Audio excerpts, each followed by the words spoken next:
proses ini periksa apa, kita cek apa yang perlu diperiksa. Di tahap penimbangan ini apa yang perlu diperiksa?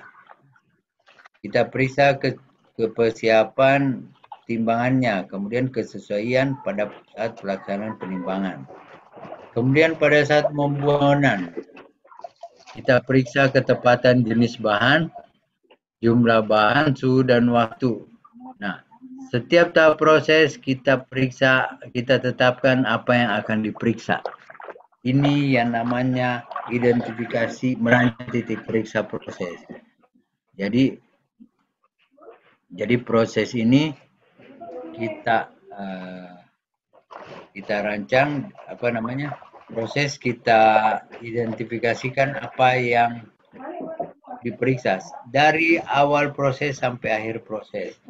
Kemudian form titik periksa seperti ini. Form titik periksanya begini. Satu-satu tadi parameter yang diperiksa, tapi ini nggak nyambung ya. Satu-satu ini nanti kita buat di sini. Kita masuk di parameternya apa, standarnya bagaimana, metode periksanya apa, alatnya seperti apa, frekuensi pemeriksaannya bagaimana. Berapa kali sejam, misalnya tiap 15 menit, ada yang 1 jam sekali, siapa yang kerjain. Kemudian apa rekaman mutunya, disebut titik periksa. Setelah kita buat lengkap seperti ini, maka inilah yang jadi dasar kerja orang quality control. Jadi saya balik ke sini.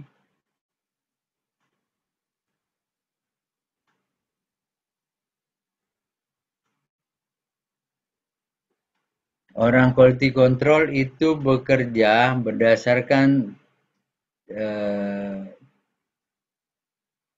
apa yang diidentifikasi pada tahap proses untuk diperiksa. Jadi quality plan ini salah satunya adalah titik periksa. Yang lain quality plan masih banyak, misalnya penyiapan orang dan sebagainya. Yang kedua, dokumen quality control selain titik periksa adalah standar mutu.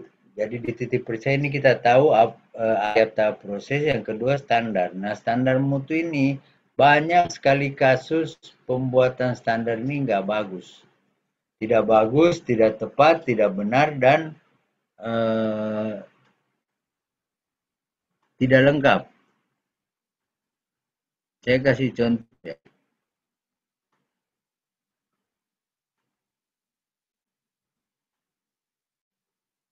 Yang namanya standar itu adalah misalnya parameter yang diukur apa, kemudian persyaratannya seperti apa. Nah, yang banyak kejadian dalam penetapan standar ini satu. Kadang-kadang dia ngukur di situ pengukuran suhu pemasakan misalnya pakai termometer dengan 1 desimal, tapi di standarnya dia tulis tidak ada desimal. Jadi ditulisnya 8,81 sampai 85, padahal alat ukur yang dia pakai itu ada desimalnya, misalnya 81,7 dan sebagainya. Ini salah satu contoh kesalahan pembuatan standar. Kesalahan yang lebih besar lagi adalah dia tidak tahu apa efeknya kalau kurang dari 81 atau lebih dari 85.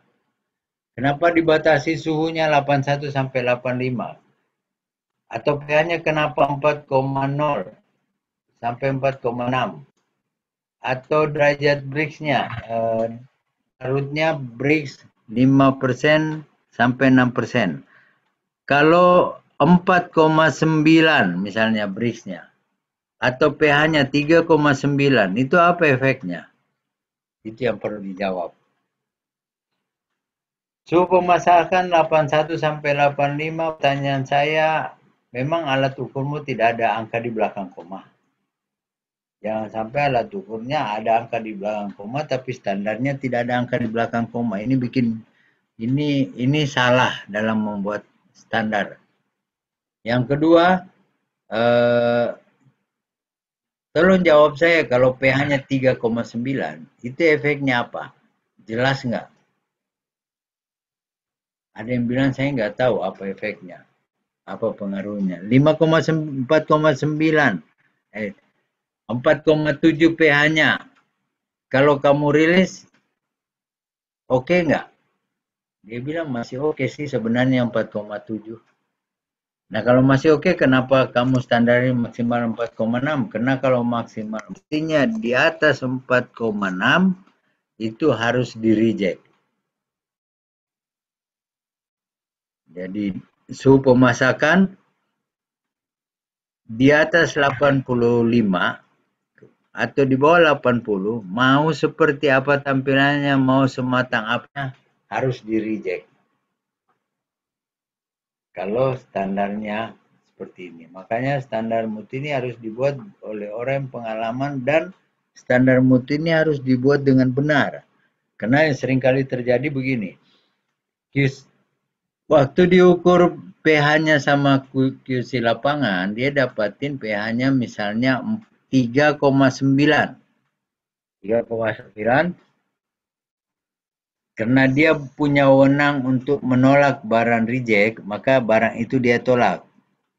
Nah, tapi bagian pembelian banding ke plant manager. Ini ditolak QC padahal barangnya lagi diperlukan sekali.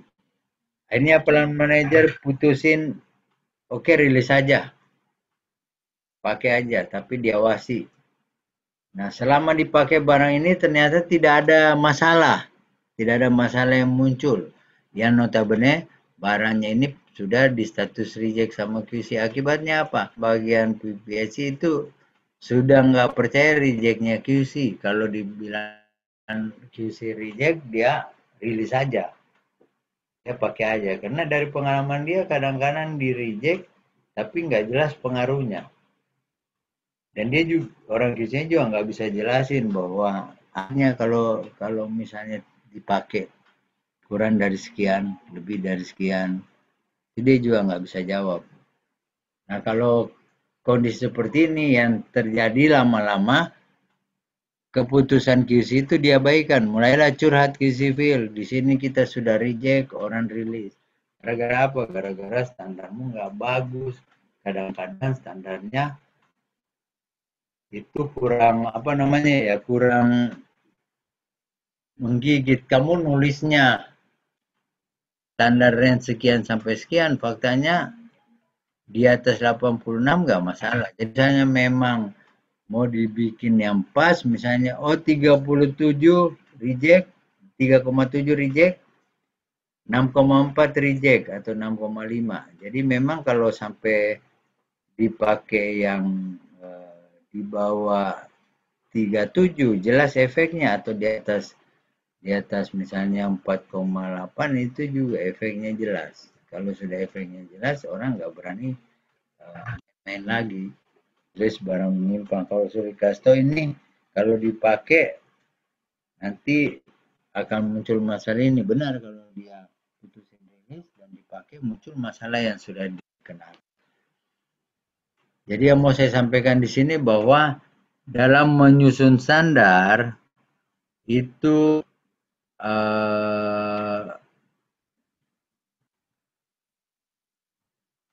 kuasai betul, tanyain terus diri sendiri itu standar ini persyaratan, alasan penetapannya seperti apa, kenapa.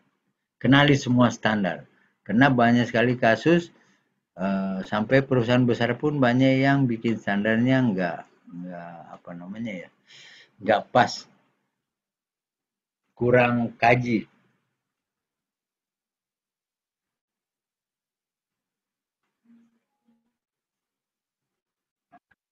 Jadi titik periksa tadi saya sudah sampaikan, kemudian ada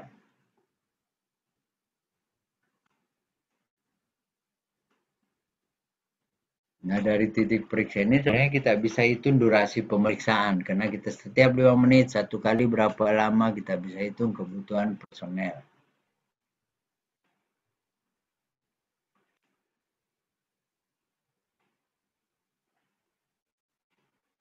Ada yang mau tanya, Pak?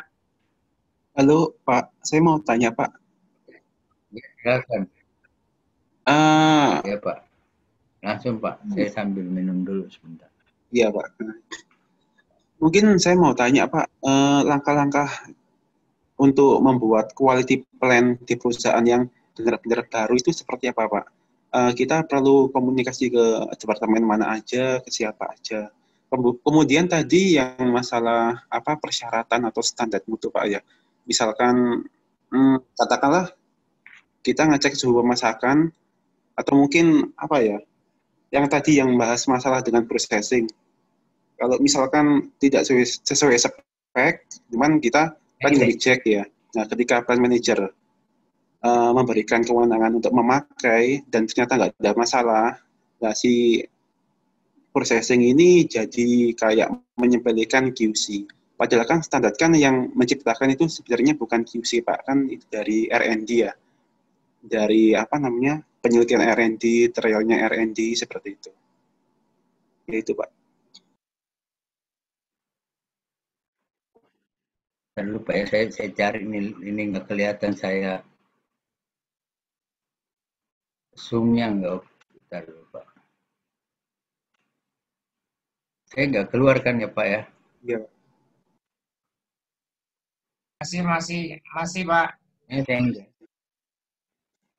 Oh ini dia nih.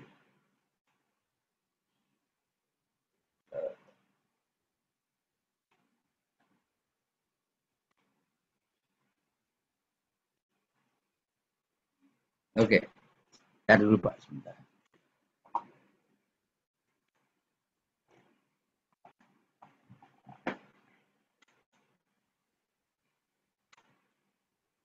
Saya stop share dulu ya, biar saya muncul dulu ini. Oke. Tadi ditanyain, saya buka dulu. Ditanyain bagaimana bikin titip periksa. Apakah betul titip periksa itu dibikin dari R&D? Kemudian apakah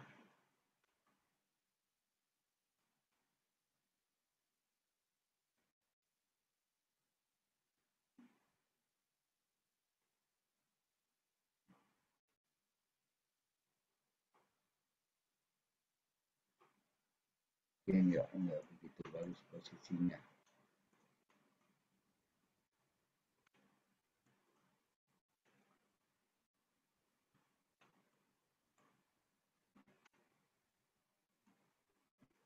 Ini sudah slideshow belum ya? Saya enggak. Sudah Pak, sudah. Hah? Sudah? Sudah di-share. Slideshow. Oh, slideshow-nya belum. Oke. Itu saya nggak ketemu panel slideshow-nya.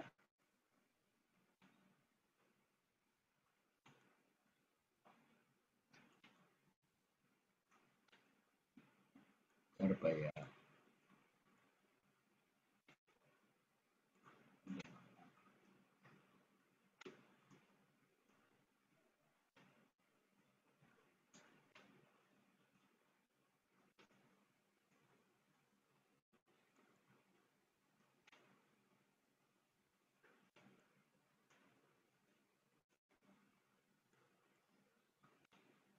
Tuh. Saya itu dulu. Nggak ketemu panel slideshow, saya nggak muncul di. Nanti buka yang PDF atau yang PPT Pak? Oh iya ya. Foto saya buka PDF. Ya.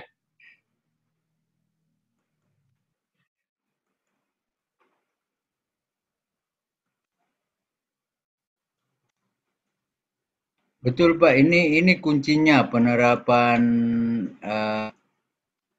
apa sistem quality control adalah menyusun titik periksa, menyusun kita lihat seperti ini, apa yang kita periksa. Nah, ini kita yang susun Pak, bukan R&D, jangan R&D yang susun. Jadi orang quality control yang susun. Standarnya dari mana?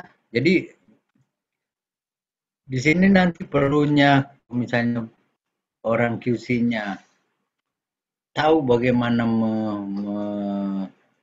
menetapkan standar, menguasai produknya, maka nanti harusnya yang benarnya itu untuk implementasi laporan R&D itu begini Pak, dalam pada saat mereka merancang produk baru, merancang produk, di pertama mereka bikin dengan skala lab. Jadi dia lab scale, kalau perusahaannya bagus dia akan masuk ke tahapan pilot plant scale. Kemudian dia masuk ke production scale, masuk di tahap proses. Nah, pada setiap tahapan yang dia lakukan ini nanti ada adjustment parameter. Nah, adjustment parameter ini harusnya dibantu oleh orang QC. Terakhirnya nanti yang tetapin standar itu adalah orang quality control, walaupun dengan panduan R&D. Jadi kalau misalnya kadang-kadang perusahaan begini, senior orang quality controlnya kurang senior. Kalau misalnya orang quality controlnya senior, seperti ini. Saya bicara bahwa kamu mau bikin apa sih, seperti apa yang mau dibikin, seperti apa. Nah, jangan atur prosesnya. Kalau kamu atur prosesnya, nanti output dapat, prosesnya dapat, atau prosesnya enggak, mau pilih yang mana. Output dapat, tapi standar prosesnya tidak sama dengan yang dikasih R&D. Ataukah sebaliknya, saya ikuti standar proses dari R&D, kemudian outputnya saya nggak dapat seperti itu. Nah, sebenarnya R&D pada akhirnya adalah butuh output. Sehingga untuk mencapai output seperti itu, kalau kita kuasai mesin, bekerja sama QC dan orang produksi, maka yang tetapin parameter prosesnya itu nantinya harusnya orang QC sama orang produksi. Nah, cuma yang kita tahu titik-titik apa yang ini dulu lah, titik apa yang diperiksa tiap tahap proses, baru kita masuk ke yang ini, standarnya berapa ini. Di banyak pengalaman itu yang dibuat R&D dengan yang dijalankan di lapangan itu dibuat awal oleh R&D itu berbeda jauh. Yang di lapangan itu sudah targetnya adalah sampel yang dikasih R&D tercapai. Nah, lapangan yang buat standarnya. Nah, R&D diinformasikan standar seperti ini ya. Jadi udah saya buatin standar baru dari yang kamu ajuin. Jadi yang dikasih R&D di pertama kali itu adalah ancar-ancar kita jadiin titik start aja. Selanjutnya kita modifikasi. Kita bukan modifikasi, sebenarnya yang kita kejar adalah outputnya. Kalau dia bilang pengeringannya 15 menit, tapi faktanya pengeringan 15 menit itu gosong, kita turunin. Karena dia tidak punya pengalaman di, mungkin R&D tidak kuat, belum tentu sekuat itu di lapangan. Sekuat orang produksi. Kemudian,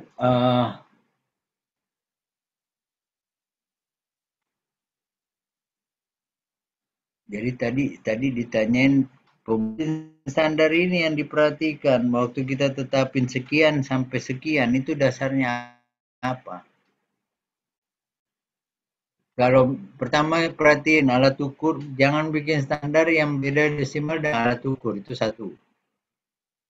Yang kedua, jangan kalau nggak tahu, saya turunin seperti gini. Saya turunin 1 derajat 81. Alat ukur ini benar nggak pakai desimal. Kalau pakai berapa desimal? 1 misalnya. Berarti ini 81,0 sampai 85,0. Kalau saya turunin 80,9 masalah nggak? Itu harus dijawab semua. Apa masalahnya? Dan ini nanti dikomunikasikan ke orang produksi. Ini standarnya segini, kalau kamu turun efeknya begini. Jadi kita bicarain betul. Jadi pH 4,0 sampai 4,6. Yang tentuin siapa? R&D. Kalau misalnya seperti ini oke, tapi saya tanya R&D, kalau saya misalnya dapat 3,9 masih boleh dirilis nggak? Kata R&D masih boleh. Terus kenapa kamu pasang 40 minimalnya? Kalau dia bilang untuk cost misalnya, untuk cost. Ya oke, bisa aja saya pakai. Apapun alasannya, asalkan ada alasannya saya ikuti. Tapi kalau nggak ada alasannya, saya cari. Karena saya bilang tadi begini, quality itu seperti kita kendalikan kuda. Kita pasang dia di, kita nggak pakai rel, bukan kereta api. Kalau dia ke kanan gitu tidak ada pengaruhnya nanti ke depannya. Ngapain saya repot-repot jaga supaya dia masuk ke tengah. Jadi kita bikin jangan costly, jangan mahal. Jangan mahal supaya nanti tidak apa namanya ya, kita bikin jangan mahal biar jangan cuma kena apa namanya kita mau ikuti angka-angka tapi kita nggak tahu efeknya ke produk. Itu yang perlu dijaga, Pak. Jadi itulah butuhnya paham. Kita paham betul standar ini tujuannya apa. pH kenapa diatur, apa yang dikhawatirkan, kalau lebih apa, kalau kurang bagaimana. Jadi belum lagi kalau saya masuk begini, warna orange-nya kayak gimana. Nah ini makin repot lagi nih. Jadi harus benar-benar dikuasai.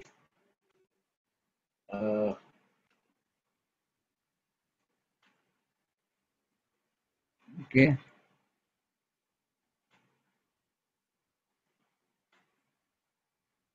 Ya saya tadi Pak siapa, Pak Riki ya?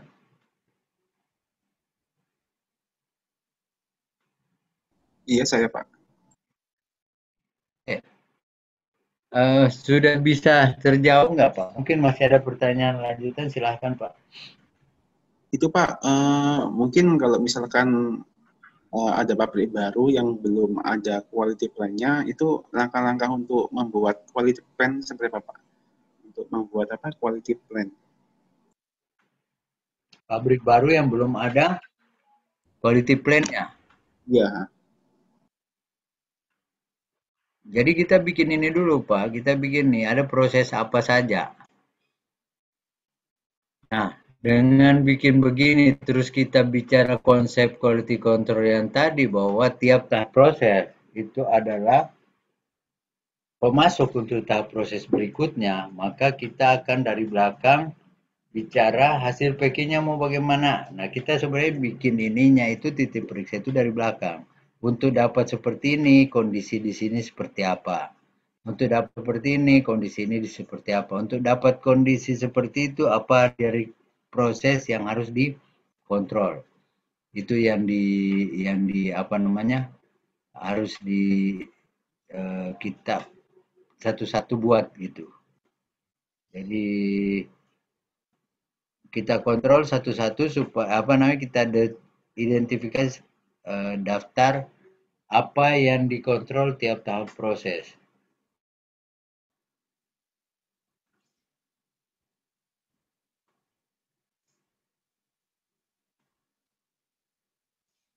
Oke Pak Riki, penjelasan cukup apa belum Pak? Cukup Pak. Yang dikhawatirkan, ya?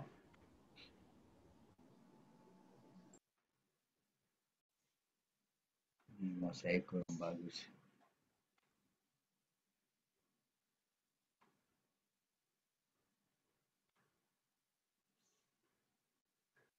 Oke, saya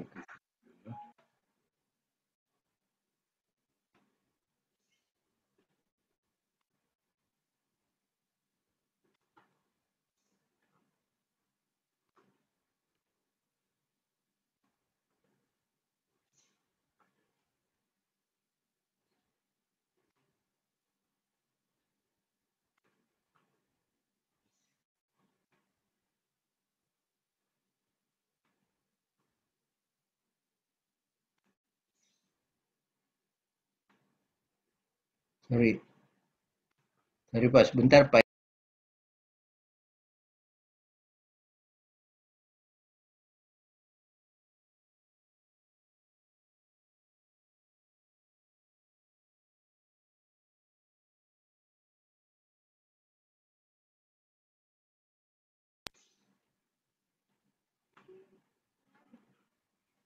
Oke.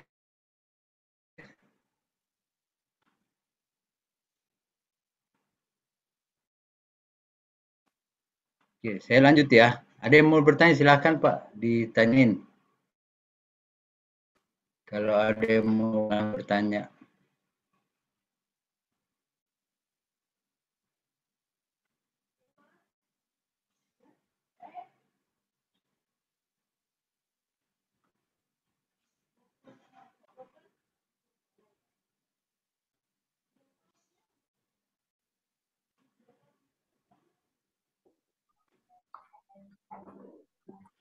Nah, kalau ada bertanya, setelah dokumen kita pelajari adalah fasilitas.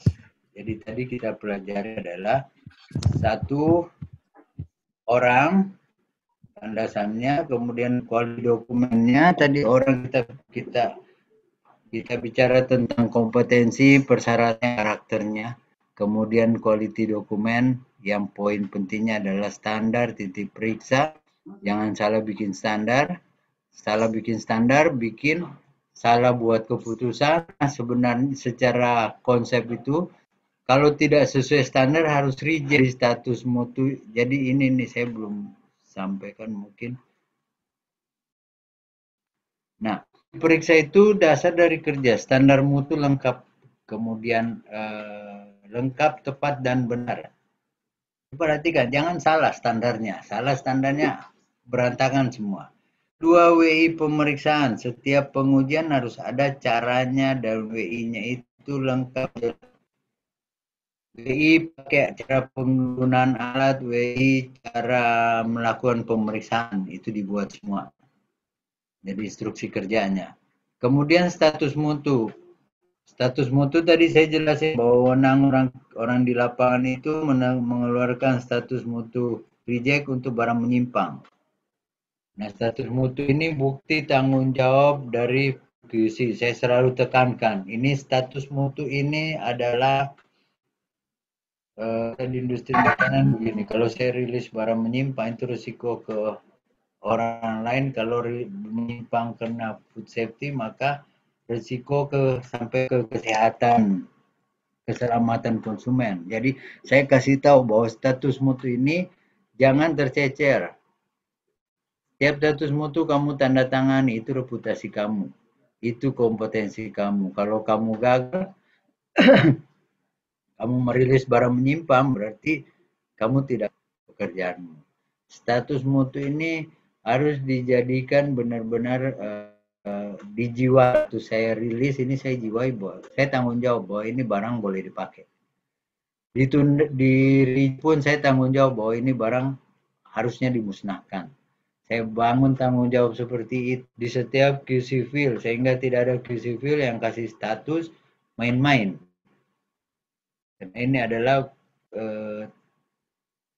dia ada di situ untuk ini. Tapi ini bisa dipakai atau enggak. Nah, ini status mutu itu hanya ada 2, rilis atau reject.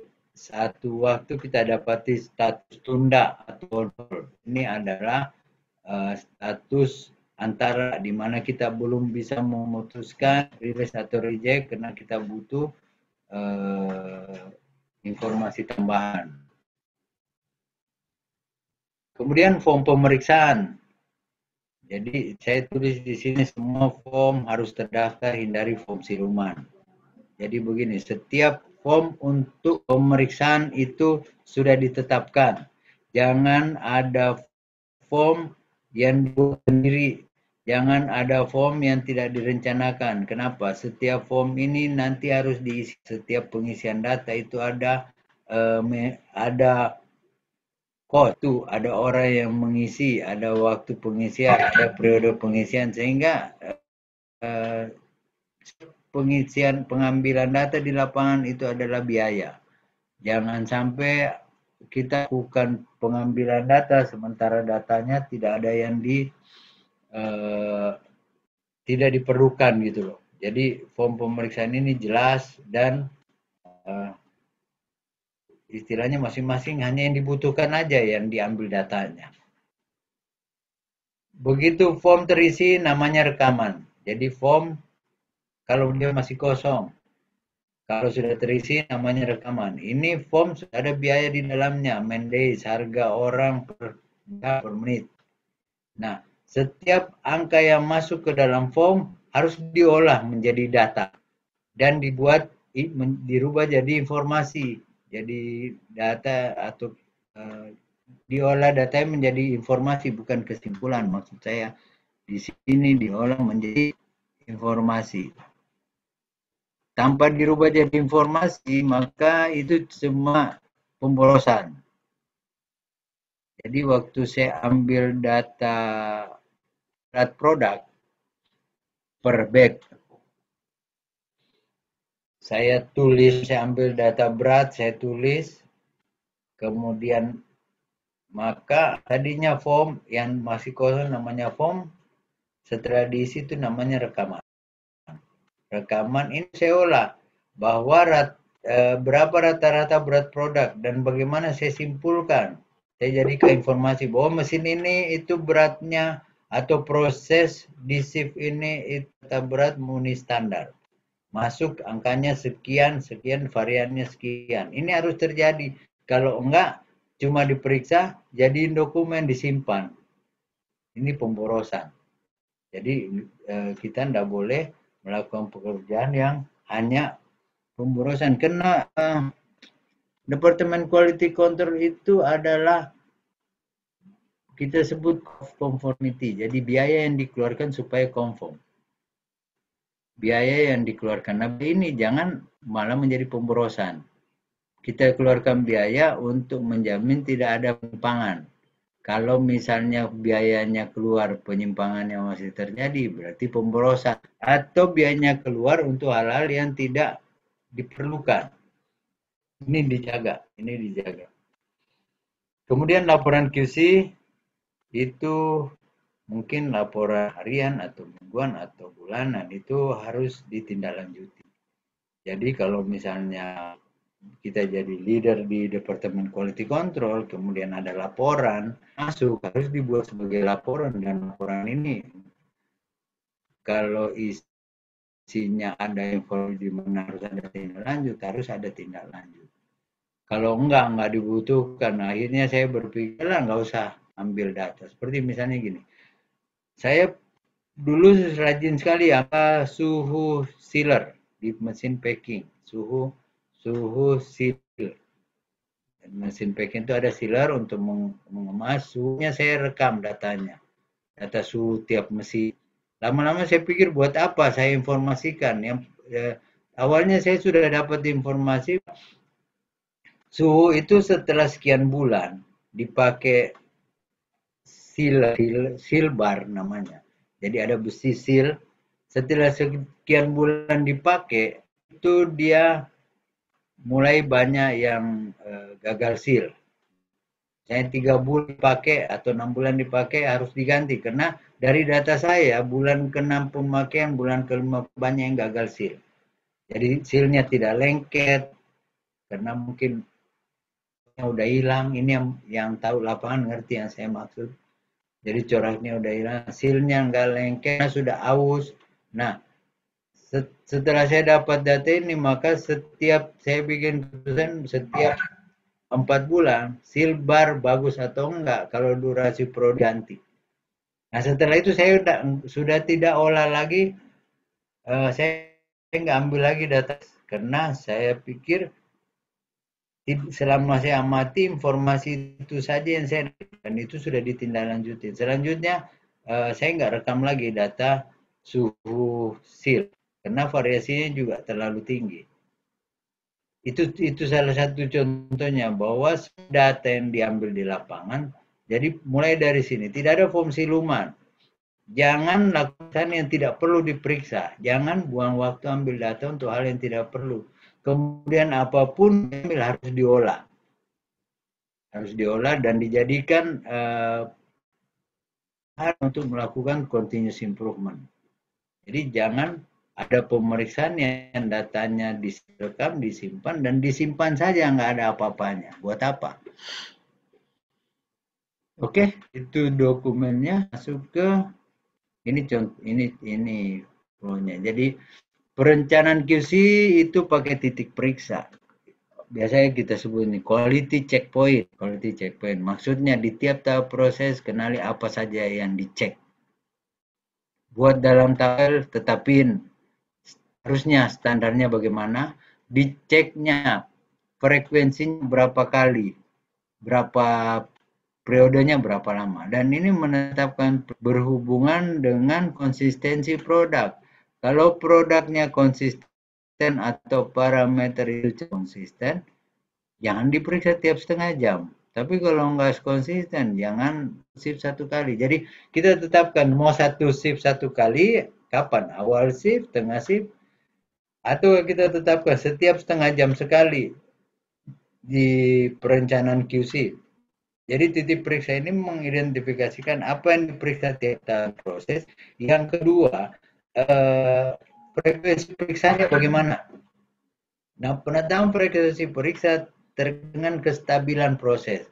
Kalau dia cenderung tidak stabil, tidak bisa diduga setiap setengah jam mungkin ada perubahan, maka periksa setengah jam sekali. Tapi kalau saya cuma mau tahu startnya bagaimana, akan stabil sampai akhir shift, saya periksa awal shift saja. Itu frekuensi periksa. Jadi dalamnya ada frekuensi periksa. Kemudian ada WI periksanya, bagaimana cara periksanya?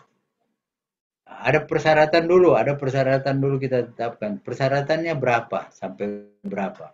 Kemudian bagaimana cara periksanya. Itu ditentuin.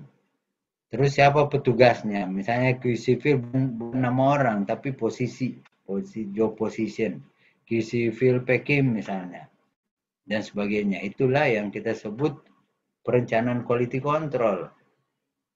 Rencanakan apa yang dilakukan quality control. Apa yang kita rencanakan? Ya, bagaimana kita rencanakan? Batu konsep awal bahwa output proses ini jadi input proses ini. Outputnya harus tepat. Maunya tahap berikut, next prosesnya itu apa persyaratan yang diinginkan. Kalau begitu kita cek apa yang kita kontrol. Karena sebenarnya begini, dalam setiap proses itu, balik lembar kerja model proses, ada yang kita kontrol parameter input. Inputnya benar nggak? Dan parameter proses. Kalau input stabil, prosesnya harus dijaga stabil. Baru keluar output yang stabil. Kalau inputnya berubah-ubah, kita menggoreng kopi ya, sangrai kopi. Ini proses sangrai kopi, kopinya ini berubah-ubah tiap batch. Maka kalau prosesnya tetap, pasti berubah-ubah. Kalau inputnya berubah, prosesnya harus sesuaikan. Baru didapat output yang konsisten. Maka output sama keterampilan mengelola proses. Ini sebenarnya yang rumit kalau inputnya berubah-ubah. Saya kerja di pabrik kopi, itu inputnya nggak sama. Jadi ya harus jago main di proses, parameter prosesnya dirubah, tapi outputnya harus di standarnya. Jadi standar output tuh harus dikunci. Nah, pabrik makanan lain yang tidak pakai bahan alam, inputnya dijaga tetap, prosesnya dijaga tetap, sehingga outputnya tetap. Jadi itu yang dipakai model periksa. Di situ dulu, di titik periksa modelnya itu. Nah, sekarang saya punya titik periksa, saya jalanin lewat pelaksanaan QC. QC waktu melakukan kontrol mengacu ke titik itu butuh standar yang benar, form pemeriksaan, WI pemeriksaan, dia akan butuh status mutu untuk menyatakan rilis atau enggak, dia keluarin data pemeriksaan, muncul laporan, dan laporan ini jadi laporan bagaimana kondisi mutu. Inilah gerakannya dokumen mutu. Yang mau tanya langsung dipotong.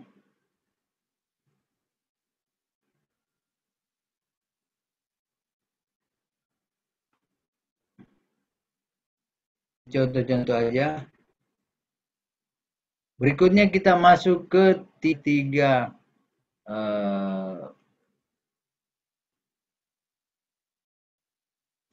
landasan kerja QC.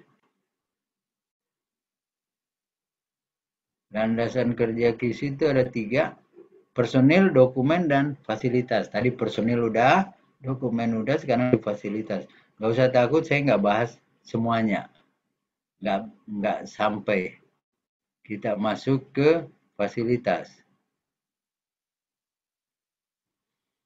Kita bicara alat ukur. Yang dimaksud fasilitas ini alat ukur. Jadi QC kalau datang masuk lapangan melakukan pemeriksaan, dia butuh apa? Fasilitas apa? Dia butuh alat untuk uji.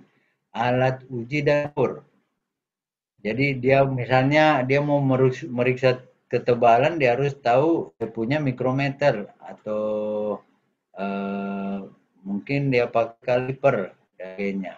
Dia mau uji bridge, dia punya alat uji bridge, itu yang disebut fasilitas quality control. Dia butuh alat timbangan, dia butuh mau mengukur berat dia butuh timbangan. Mau mengukur dimensi dia butuh misalnya penggaris, meteran dan sebagainya. Dan harus tersedia alat ukur yang lengkap, benar dan akurat. Jangan pakai alat ukur yang tidak standar. Saya bicara meteran, jangan pakai meteran tukang jahit, itu nggak benar sama sekali itu angkanya. Jadi harus tahu di mana saya beli alat ukur yang tepat. Timbangan misalnya. Timbangan itu akurasinya harus pas. Kebutuhan saya mengukur cuma gram, jangan pakai yang puluhan kilo kapasitasnya. Akurasinya berasi. Kontrak vendor. Kalau saya beli timbangan, saya kontrak vendor. Tiap bulan dia betulin. Dia periksa, dia servis, kemudian dia kalibrasi tiap bulan. Lengkap, tepat. Saya punya produk permen, ada pengukuran kadar air. Jangan beli oven, Carl Fisher belinya. Tahu persis alat ukur. Jadi kalau kita mau jadi di QC untuk pegang departemen QC, banyak ilmu di situ yang perlu kita tahu. Misalnya alat ukur kadar aja, alat ukur kadar air itu yang paling baku itu adalah oven. Oven itu alat ukur pembanding, yang itu yang diakui sebenarnya, pengukuran oven. Yang bisa kita bicarai ketiga, kadar airmu sekian, itu kalau kita ukur pakai oven.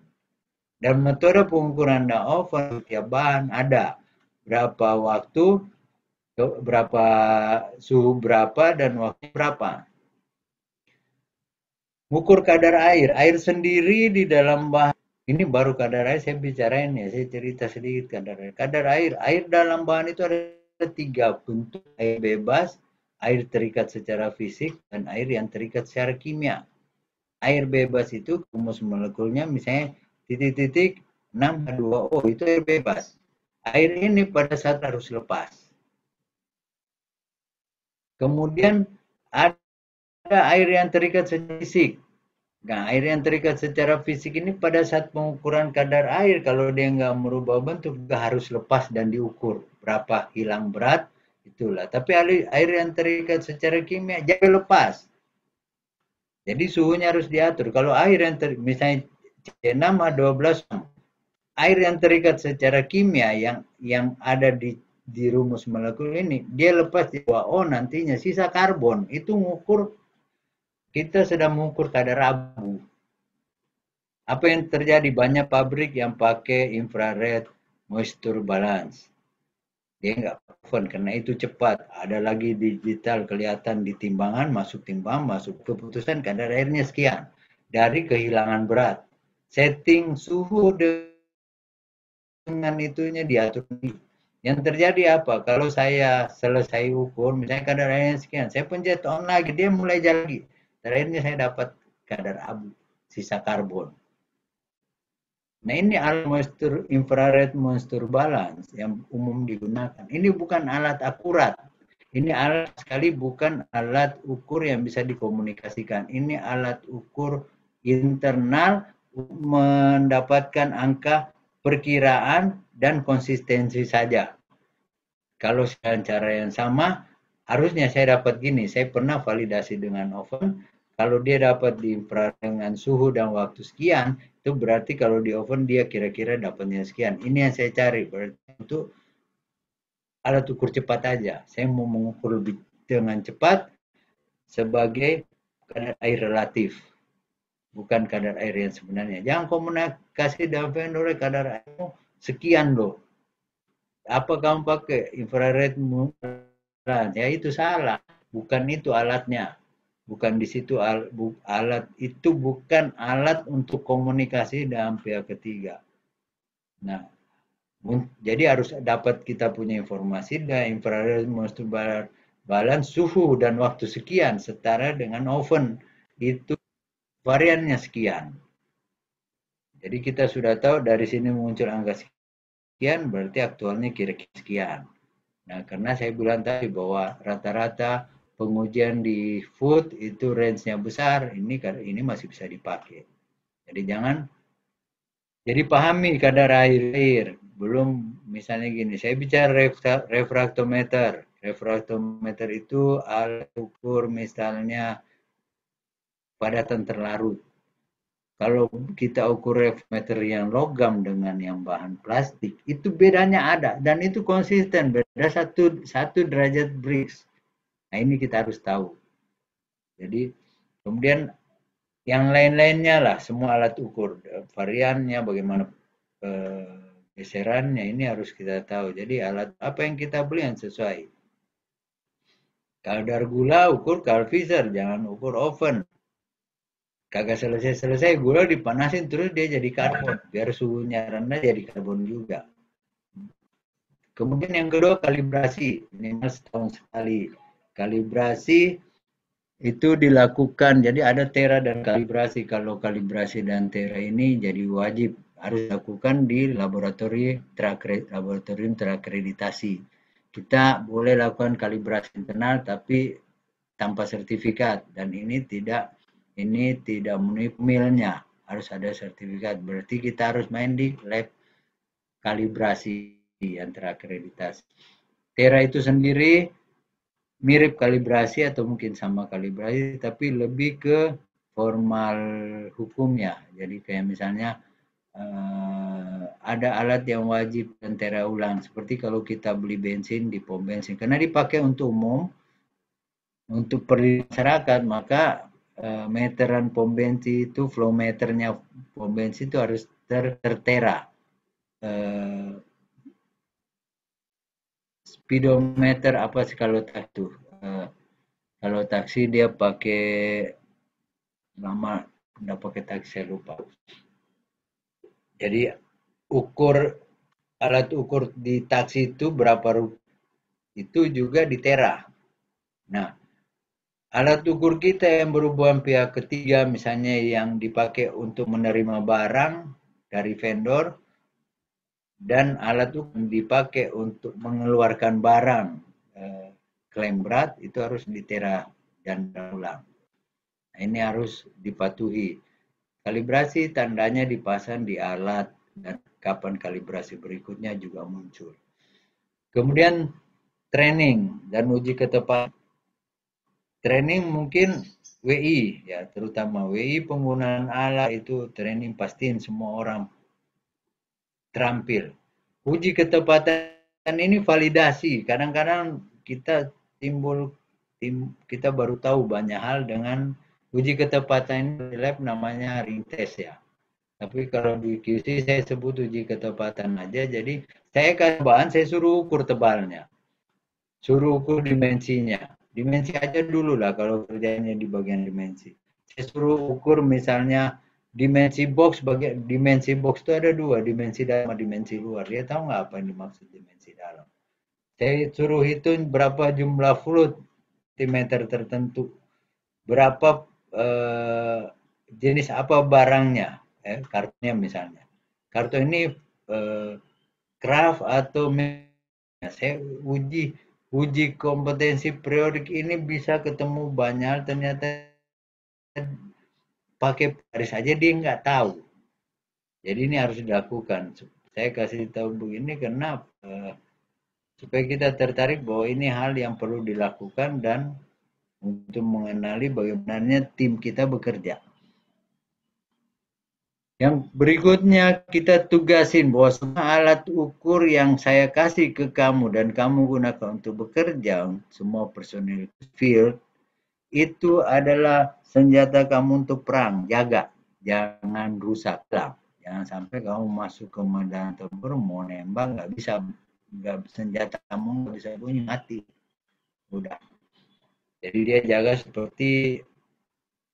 seperti menjaga, seperti tentara menjaga alatnya. Saya ajak jaga supaya kalau ada rusak mereka ngomong.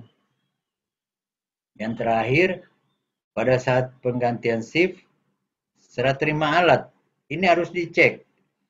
Alat terima itu benar nggak kondisinya. Jangan sampai rusak. Supaya kita tahu kalau ada kerusakan terjadinya kapan. Tujuannya ini bukan saya mau hukum siapa yang bikin rusak, tapi saya mau gali apa penyebabnya. Supaya bisa dicegah kejadian berulang. Ada yang mau nanya tentang fasilitas? Kalau tidak ada, saya lanjut ke operasional quality control. Nggak enak nih kalau di tengah gambar saya muncul ini. Control ini kalau di rumah QC tadi dia sudah masuk di tengah. Jadi saya minta semua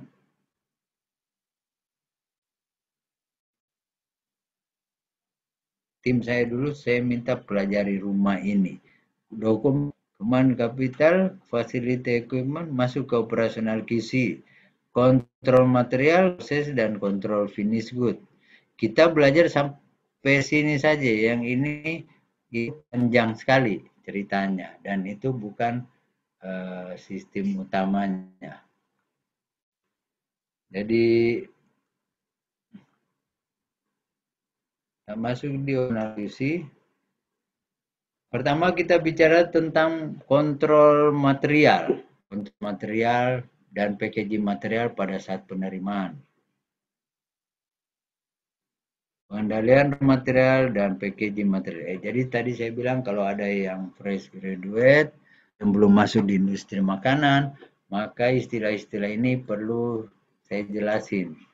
RM itu raw material, PM itu packaging material. Ini saya punya ketutup sama garam.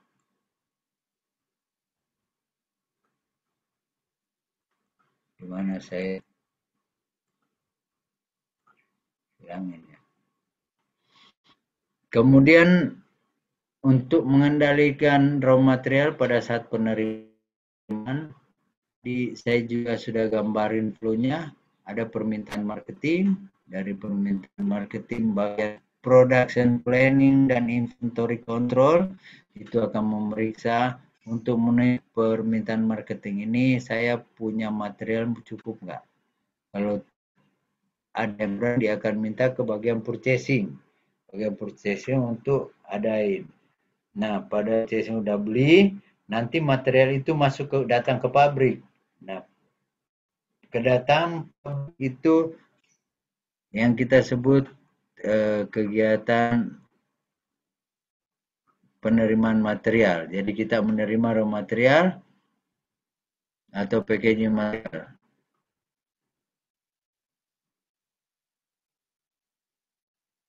Nah ya, bilang ini itu.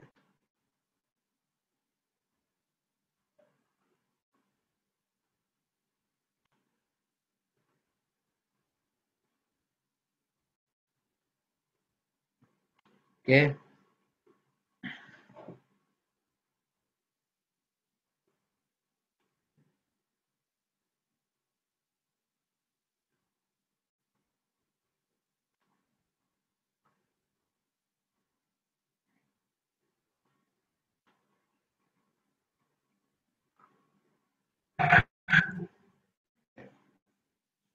Dalam pengendalian material, kita kendalikan saat penerimaannya. Kedua, saat penyimpanannya. Yang ketiga, saat menyerah ke bagian produksi. Yang keempat, saat ketemu dan packaging material menyimpang. Yang kelima, pada fase tahap ini juga kita melakukan penilaian vendor. Karena ada tahap penerimaan material.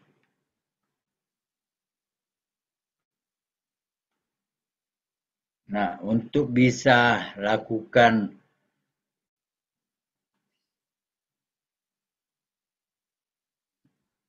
yang dulu saya lihat misinya apa sih? Oke, di penerimaan material. Jadi setiap material yang datang harus diperiksa oleh QC untuk dipastikan material ini bisa diterima atau ditolak. Di sini QC sama standar raw materialnya, standar bahan raw material atau PKL-nya. Dia harus berpegang di situ dan standar raw material material dan packaging material ini harus sama yang dipegang oleh vendor. Jadi ada tanda tangan bersama, ada standar. Jangan sampai vendor tidak punya standar, kita punya standar, kita komplain dia bingung. Atau standar yang kita pegang beda dengan apa yang dipegang oleh vendor. Jadi kita nih bagian quality control, bagian quality assurance kalau ada quality assurance-nya. Itu tanda tangan sama-sama tentang persyaratan yang kita, kamu bisa nggak bikin yang seperti yang saya minta? Saya maunya kayak begini, kamu bisa bikin. Bisa, benar lu bisa ya, kalau datang tidak sama dengan ini, saya balikin. Sampai pack nanti dikirim ke kita, di packing seperti apa, isinya apa lagi, itu semua sudah disepakati. Sampai jumlahnya nanti toleransinya berapa dari misalnya pembelian itu sudah disepakati. Kalau toleransinya misalnya kita beli 100.000, dia cuma 90.000, batas kita misalnya 90.000, kita tolak. Ataukah kita beli 100.000, dia kirim 120.000, sementara toleransi kita cuma 100.000 misalnya, kita tolak. Jangan tolak sebagian, tolak aja semua. Bikin kesepakatan begitu. Nah, tapi menolak material itu nggak populer. Kenapa? Karena cost. Setiap barang datang itu ada orang yang periksa, dan setiap orang periksa ini ada cost-nya. Kalau barang ada yang ditolak, maka yang terjadi bahwa karena saya butuh barang 100, kemudian saya 20 biji saya tolak, saya baru punya 80 yang rilis. Kemudian akan ada lagi 20 masuk untuk menggantikan itu, dan itu saya periksa, ada kos tambahan pemeriksaan. Ada yang diperiksa 2 kali, maka menolak material itu pekerjaan yang tidak populer karena costly. Ada biaya tambahan. Jadi jangan bangga jago nolak-nolak material. Sehingga yang dilakukan seperti tadi, dari sudah bicara yang namanya quality control, itu tuh bukan nemuin, cegah. Cegah itu seperti apa? Saya udah bicara dengan vendor, ini loh yang saya mau. Kamu susah bikin di bagian mananya, yang ini, yang mana sering salah. Komunikasi baru kirim. Dia bilang di sini sering ada masalah. Bikin komunikasi telepon saya, bilang Pak ada saya mau kirim nih, tapi ada masalah di sininya. Seperti apa? Kalau saya masih bisa toleransi kirim aja, kalau enggak saya bilang jangan dikirim. Jadi jago-jago di situ, jago-jago tahu betul apa yang terjadi dan apa yang perlu dilakukan dalam pada saat kita mengelola raw material, packaging material. Pak ini ada Pak, tapi warnanya agak buron sendiri, sedikit contohnya. Kalau saya masih bisa terima, saya rilis. Kamu kirim aja, saya rilis. Saya nggak mau tolak, karena saya butuh. Tapi nanti jangan begini lagi. Itulah teknisnya di bagian penerimaan barang. Jangan banyak nolak. Tapi jangan penerima yang menyimpang, karena tidak ada wewenang quality control, apalagi QC Field, untuk merilis barang yang menyimpang. Itu harus naik ke atas. Bahkan menolak produk dari vendor, itu yang mengembalikan vendor, itu nggak boleh dilakukan oleh quality field. Nggak boleh sama sekali. Yang mutusin itu adalah plant manager. Karena ini ada kaitan mas produksi berhenti nggak? Produksi berhenti kalau karyawannya ribuan, ya repot. Bagaimana tugasin karyawan. Jadi jangan, bukan QC yang mutusin. Kemudian nanti plant manager dispensasi misalnya, dispensasi QC-nya saya udah reject sama plant manager dirilis. Nah, di mana peranan sebutlah bahwa itu udah mainan tingkat atas. Kepala Departemen QC, QC manager atau supervisor itu akan harus komunikasi dengan plant manager. Di situ diuji pemahaman dia terhadap barang. Kamu tolak resikonya apa? Kalau diterima resikonya apa? Resikonya apa? Kasih tahu resikonya, sudah itu kita kaji. Kita mau ambil resikonya atau tidak. Resikonya mau diambil, kita ambil. Kalau tidak, tidak. Jadi posisi quality control itu adalah konten untuk pekerjaannya. Biarkan plant manager bikin keputusan, tapi konsultannya harus. Karena setiap orang di organisasi itu harus menjadi konsultan untuk pekerjaannya. Jadi kamu yang